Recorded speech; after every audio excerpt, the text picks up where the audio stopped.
আশা করছি সবাই ভালো আছো। আজকের ভিডিওটা একটু অন্যরকম। আজকে আমরা জানব ফোনে কথা বলে কিভাবে কাউকে তোমার জন্য পাগল করে তুলবে।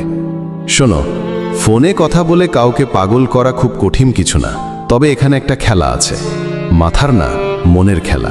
তুমি যদি ঠিকভাবে ইমোশন আর কৌতূহল মিক্স করতে পারো, তাহলে সামনের মানুষটা তোমার কথা শুনেই বারবার ফোন করতে চাইবে, তোমার কথা ভাবতে থাকবে। আজ আমি তোমাকে এই গোপন ট্রিকগুলো বলবো। চলো তাহলে শুরু করি। ট্রিক 1, কণ্ঠের জাদু। প্রথমেই কণ্ঠের কথা বলি, কারণ ফোনে তোমার মুখ দেখা যায় না, দেখা যায় না চোখের এক্সপ্রেশন, কিন্তু শোনা যায় তোমার গলার মেজাজ। ফোনে তোমার কণ্ঠটাই তোমার পুরো ব্যক্তিত্বকে রিপ্রেজেন্ট করে, তাই কণ্ঠস্বর এমন হতে হবে যাতে শোনার পরেই তার মনের মধ্যে একটা নরম অনুভূতি তৈরি হয়। তুমি যখন ফোনে কথা বলবে, চেষ্টা করবে ধীরে শান্ত গলায় কথা বলতে। হঠাৎ গম্ভীর বা খুব জোরে কথা বলবে না, এতে মনে হবে তুমি বিরক্ত বা তাড়াহুড়োতে আছো।